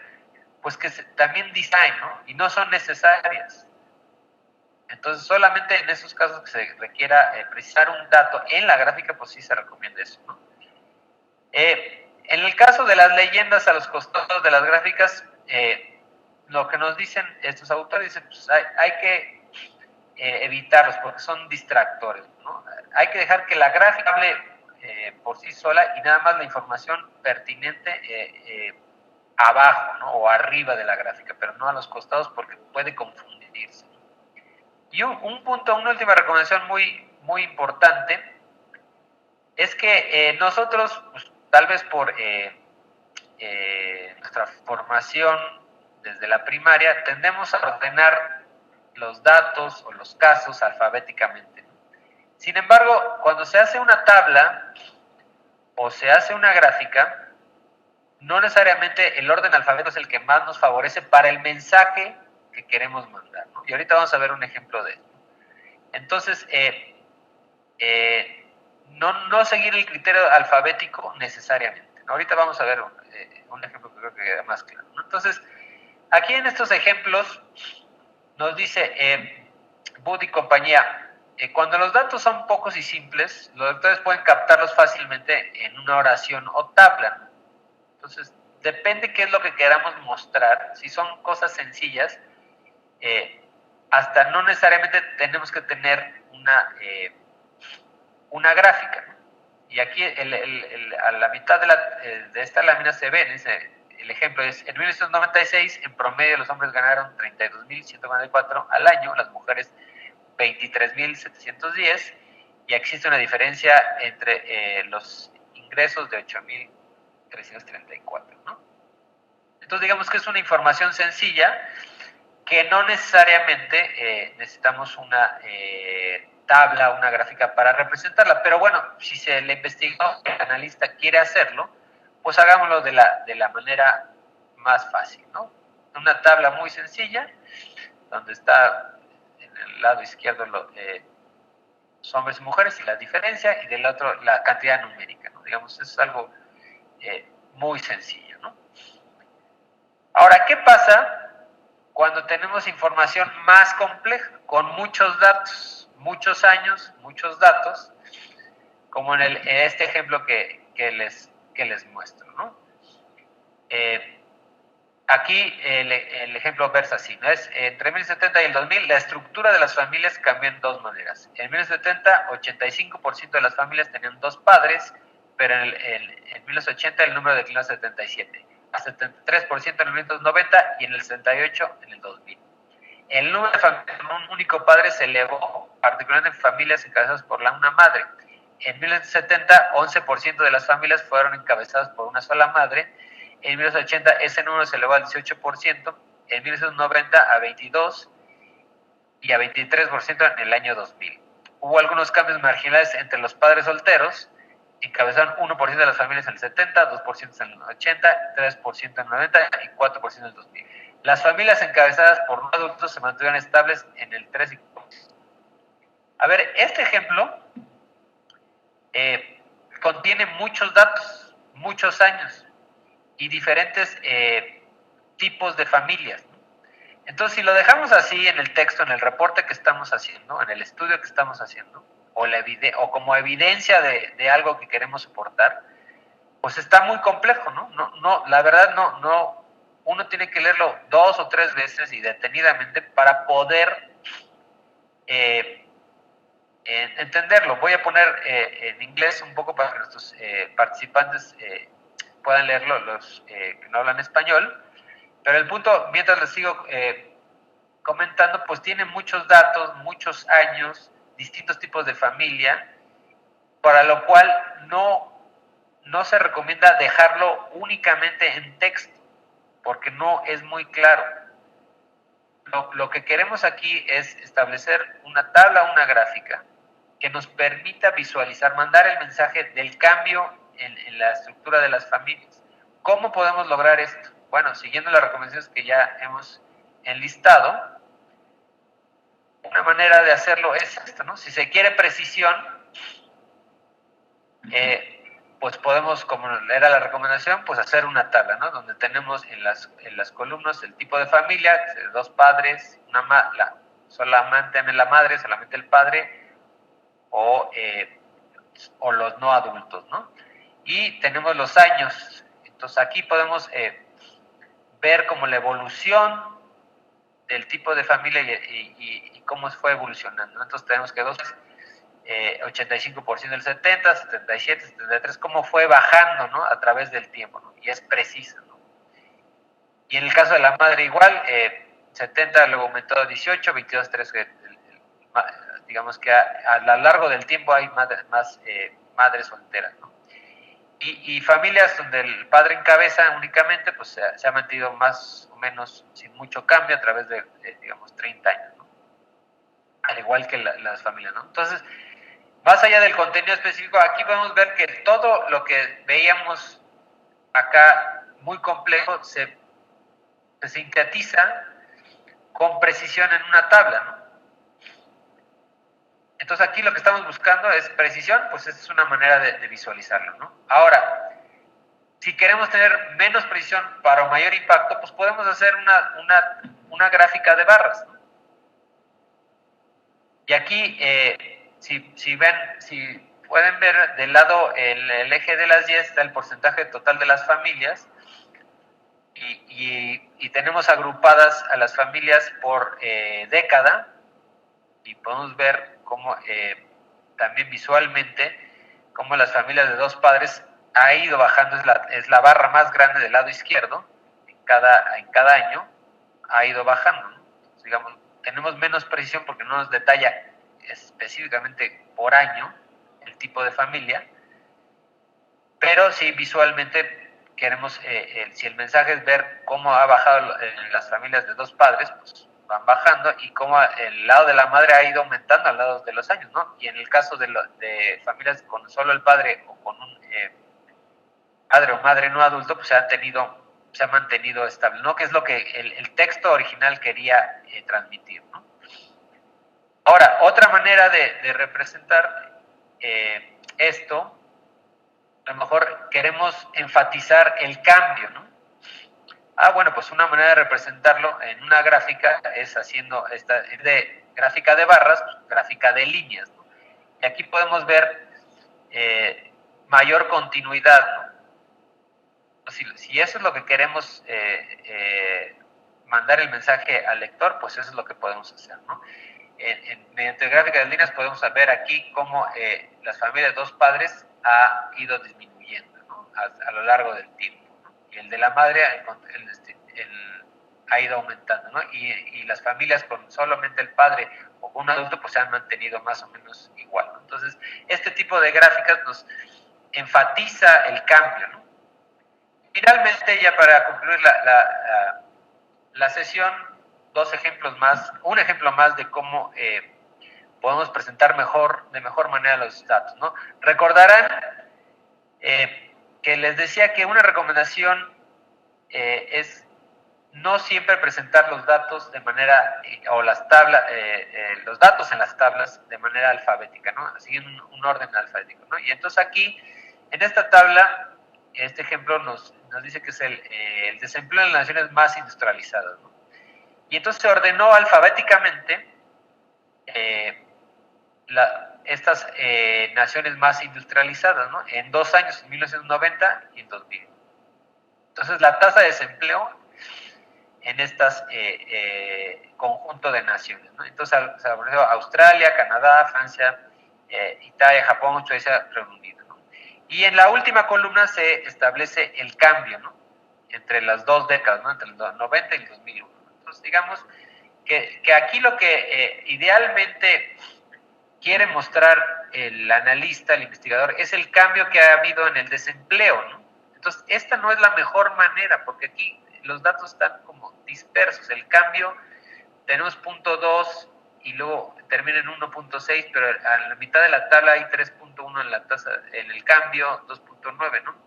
Si los ponemos en orden descendente, no ordenados alfabéticamente, podemos mandar el mensaje, ¿no? Que países como Alemania y como Suecia han tenido un mayor cambio en el desempleo, un incremento mayor. Y naciones industrializadas como Australia y Francia pues, han tenido un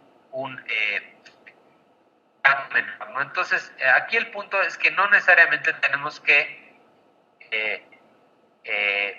ordenar alfabéticamente dependiendo del mensaje que queremos mandar. Entonces, a manera de conclusión, lo que les digo es que hay que pensar antes, no hacer inmediatamente la tabla o la gráfica, sino pensar qué mensaje queremos dar y cuál es la mejor manera, ¿no? Y hay que probar distintos tipos de gráfica y distintas maneras de presentar las tablas. Y pues bueno, así podemos mandar de mejor manera nuestro mensaje. Se nos acabó el tiempo, lamentablemente. Me hubiera gustado tener un poco más de interacción en este momento con ustedes, pero tuvimos algunos problemas. Pero bueno, les agradezco muchísimo. Les voy a dejar mi correo electrónico, que se los mando por aquí, por si tienen alguna duda, pregunta, comentario, con muchísimo gusto. Se los voy les puedo contestar cualquier duda. Y pues agradecerles nuevamente su atención y disculparnos otra vez por los problemas que tuvimos ajenos a nosotros, pero que agradecemos mucho también al equipo que nos haya ayudado a resolverlos, ¿no? Entonces aquí les mando mi correo electrónico, les agradezco mucho y les dejo al profesor Emil, que les tiene aquí un mensaje. Muchas gracias. Muchas gracias, Rodrigo. Gracias por tu participación, por tu tiempo. La doctora no sé si se escribió y bueno,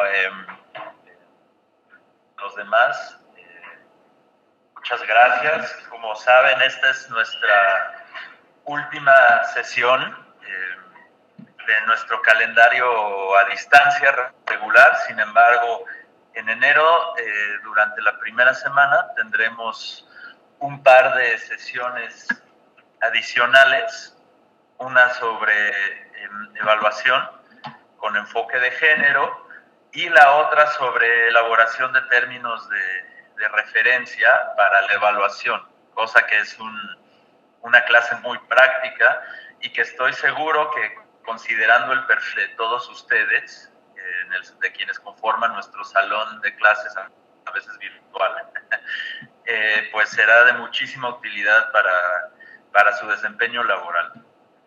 Ahora bien, yo hoy, además de saludarlos, vengo a platicarles acerca de la evaluación final, ¿no?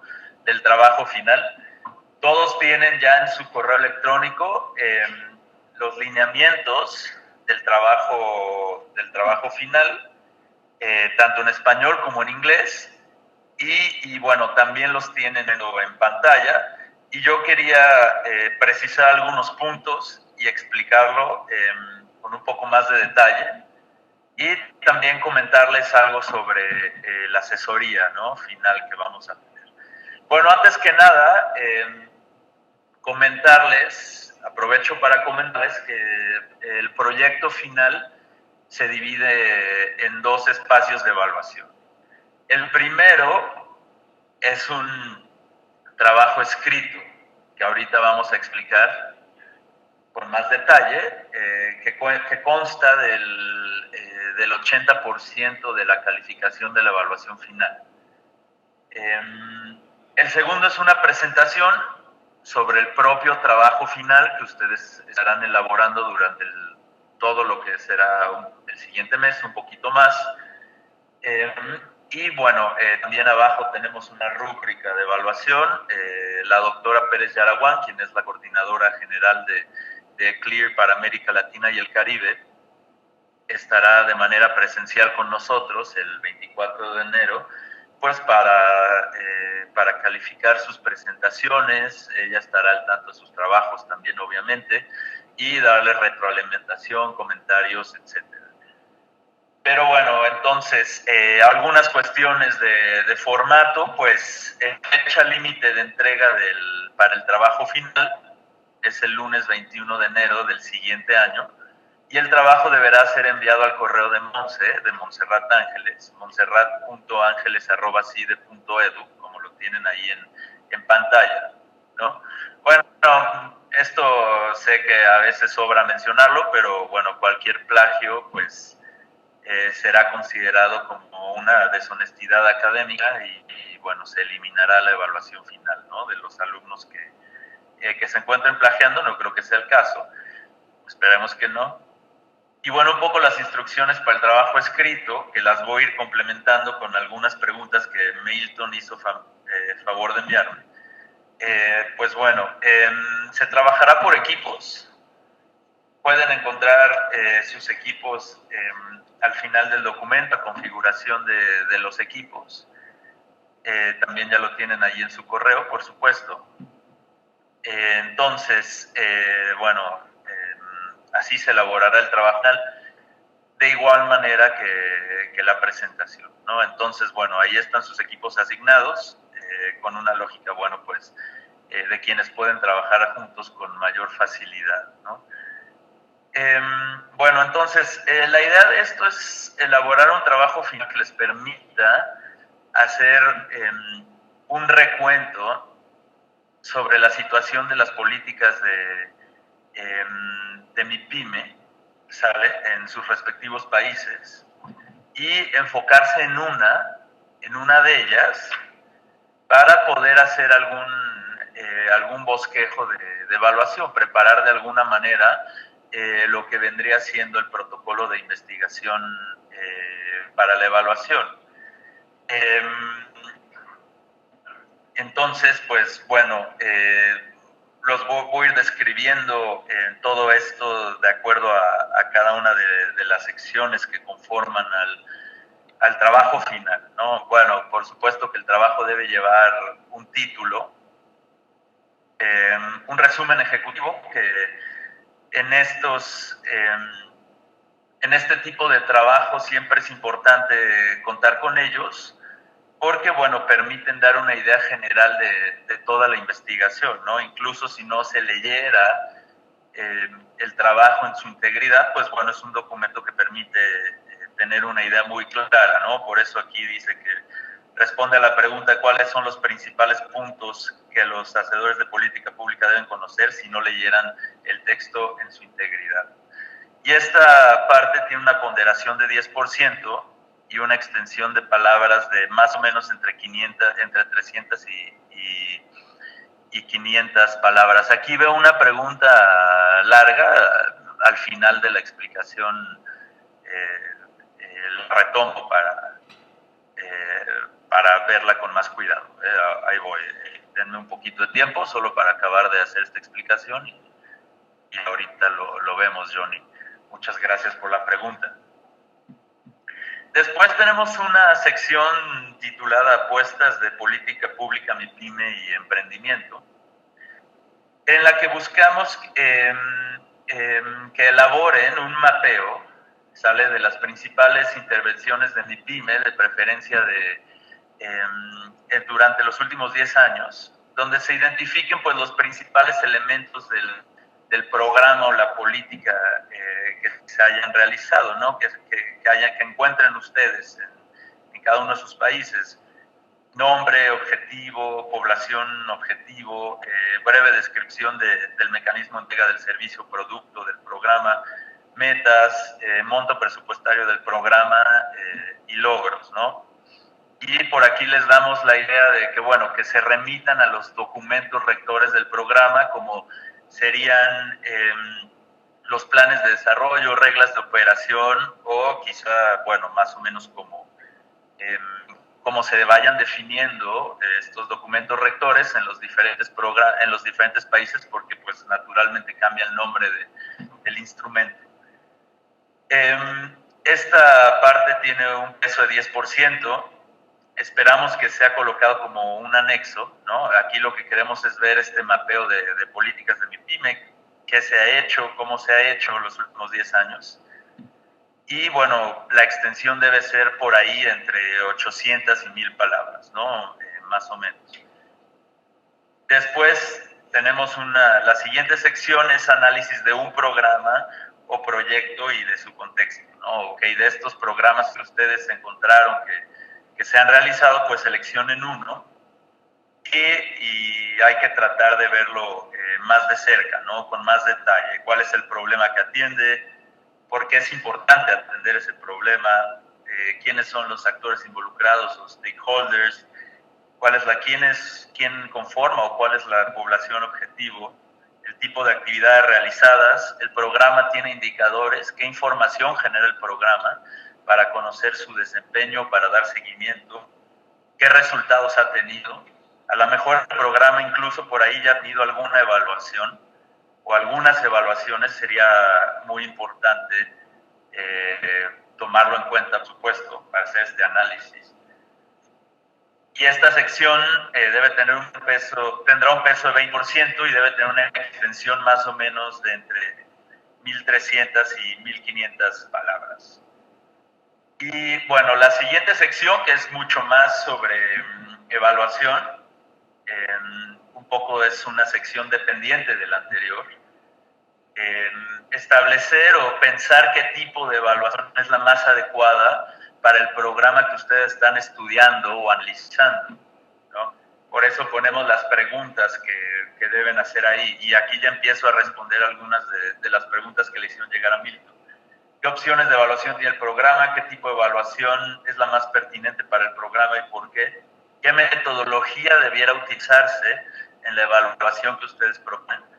Es decir, aquí no les estamos solicitando que hagan tal cual una evaluación, sino que hagan, digamos, directrices que debiera seguir la evaluación para el programa, pero siempre, lo más importante, justificando por qué ustedes piensan que la evaluación, el tipo de evaluación seleccionado es el más adecuado para ese programa, por supuesto siendo coherentes con la sección anterior, donde analizaron el programa más en detalle, y bueno, explicar por qué sería importante, ¿no? Bueno, voy a poner un ejemplo, lo más adecuado sería hacer una evaluación de procesos, porque el programa cumple con ciertas características de diseño que parece ser adecuado, o incluso ya tiene una evaluación de diseño, donde el diseño del programa pues salió más o menos bien evaluado, y quizá hay una cuestión más importante en la implementación por tal y cual razón. Tenemos tal y tal razón que nos orilla a pensar esto, etcétera, ¿no? Siempre justificando, remitiéndose, por supuesto, a las fuentes de información disponibles que brinda ya sea el mismo programa o alguna otra organización que genera información al respecto. Esto, por supuesto, es una parte sustancial del trabajo del proyecto final, y tiene un peso de 40% de la calificación del trabajo escrito, y la extensión debe estar entre las 1300 y las 1500 palabras. Después tenemos una sección de recomendaciones, que es la última del contenido de la investigación, donde, se deben plantear las preguntas que debe seguir la evaluación y, justificar su pertinencia, ¿no? Un poco ya como para empezar a concluir el trabajo, ¿no? Esto es lo que nosotros proponemos que se debe hacer, ¿no? Esta sección tiene un peso de 20% y su extensión debe rondar entre las 800 y las 1000 palabras. Finalmente, hay una sección bibliográfica y, se pide que se elabore un apartado con las obras consultadas, además de, por supuesto, de tener las referencias pertinentes en el cuerpo del texto, ¿no? Ahorita déjenme revisar las preguntas que Milton me hizo llegar. Una pregunta que tengo aquí. En las instrucciones del trabajo final se dice que hay que notificar sobre qué política pública MIPYME vamos a evaluación. ¿Hasta qué fecha tenemos para notificarlo? Es cierto, el documento no establece una fecha, pero lo más adecuado sería que lo notificaran a más tardar el jueves 20, de diciembre. Por favor, notifíquenlo también al correo de montserrat.angeles@cide.edu. La segunda, vamos a hacer la evaluación, los protocolos de investigación, más bien parecido al protocolo de investigación. Sin embargo, ¿qué tanto podrían adentrarse más a darle un giro más evaluativo al trabajo? Pues depende de la información disponible del programa que ustedes seleccionen para trabajar. ¿Por qué solo se llega hasta las preguntas y pertinencia? Tenemos que poner también los grupos que participarán y sus características. Pues un poco lo mismo que respondí a la segunda pregunta. Esto dependerá también de qué información haya arrojado el programa. Esto sí depende de cada caso, ¿no? Depende qué tan bien caracterizado tengo a los grupos, etcétera, a la población objetivo, por ejemplo, pues sí dependerá mucho. Aquí otra cosa, vamos a tener sesiones de asesoría durante la semana del 14 al 18 de enero. Tengo preparado un doodle para que por equipos, por favor, seleccionen en qué horario les viene mejor para la asesoría. Establecí algunos horarios y, dividí por bloques de media hora para que tengamos una sesión de asesoría, de orientación, para quien tenga dudas respecto a su trabajo, el programa que están escogiendo, las fuentes de información que han encontrado, etcétera. Incluso si tienen alguna duda sobre la presentación, lo podemos resolver en ese espacio. Entonces, por favor, que alguien de los equipos seleccione el mejor espacio foral de los propuestos en el doodle que les voy a enviar al finalizar esta sesión, para establecer la sesión de asesoría, ¿no? Y que fluya bien.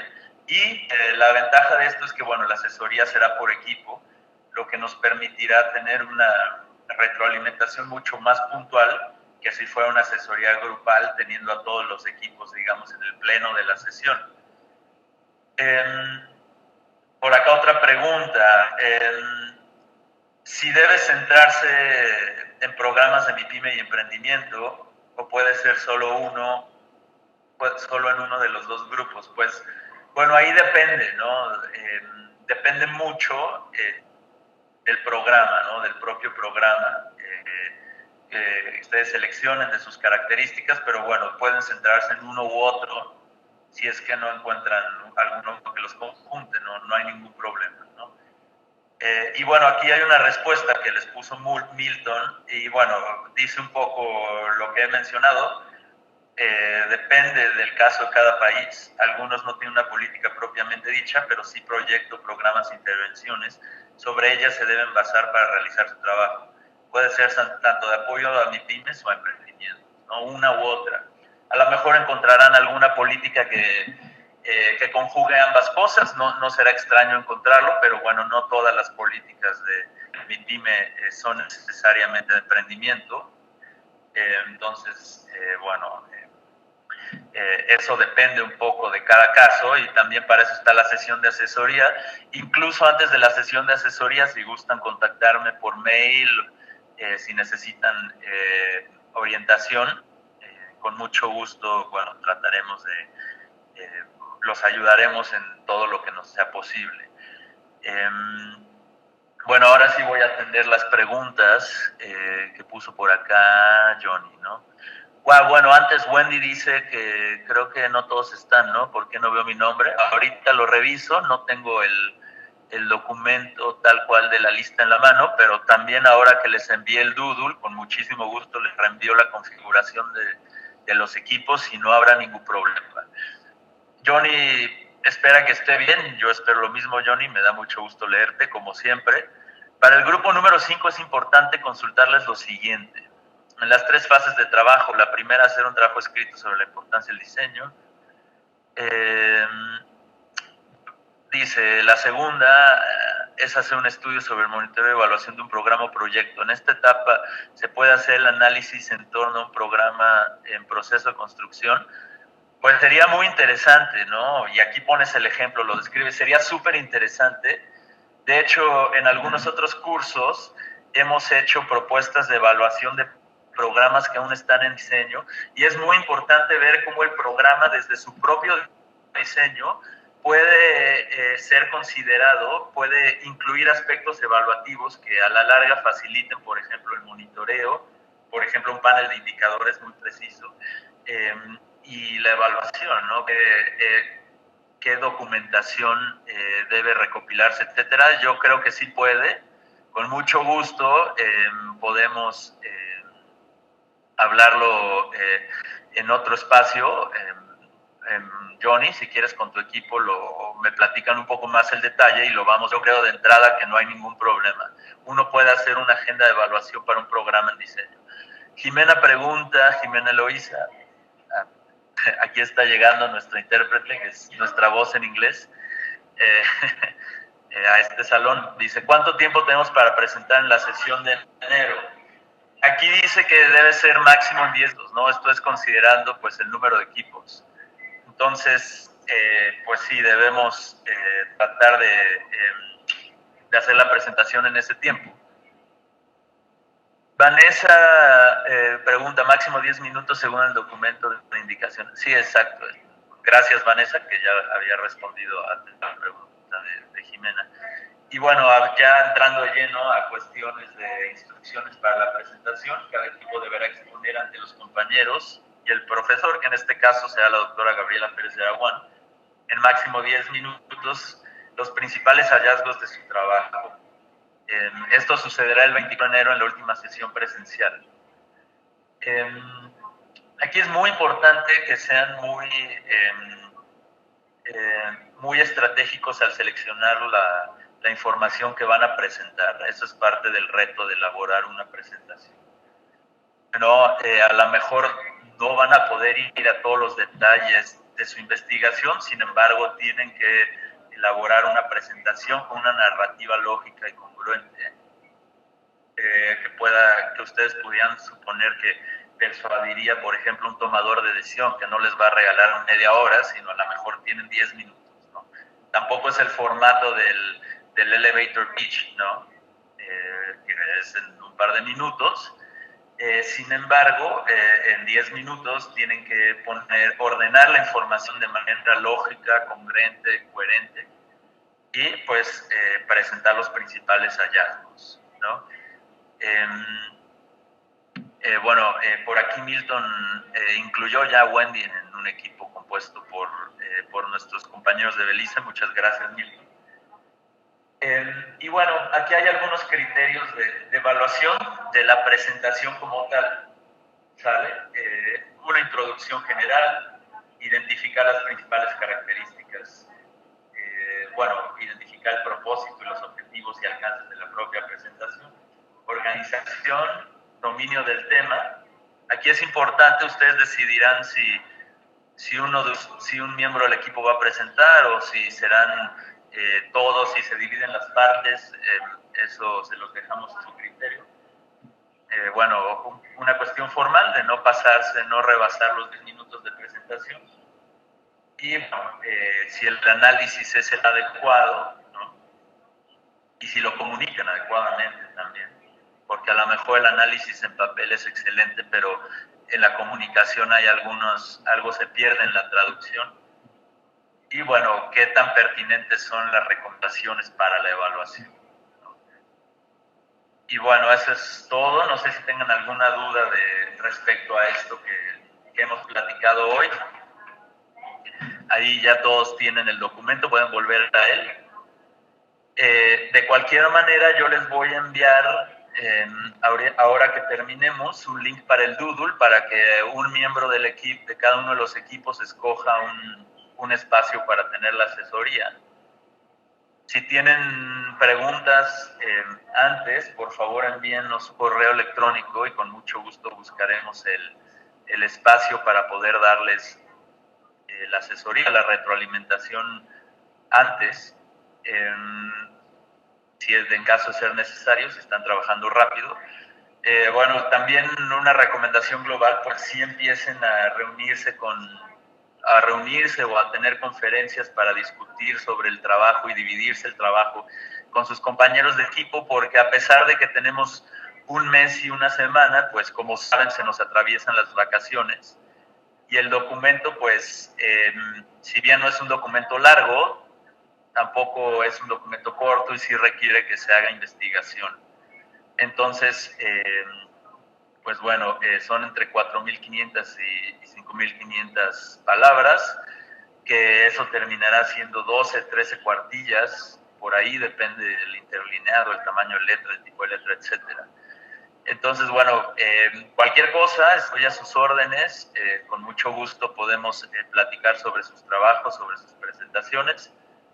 Les recuerdo que les envío el Doodle, por favor escojan un representante por equipo para que seleccionen de la asesoría, ¿no?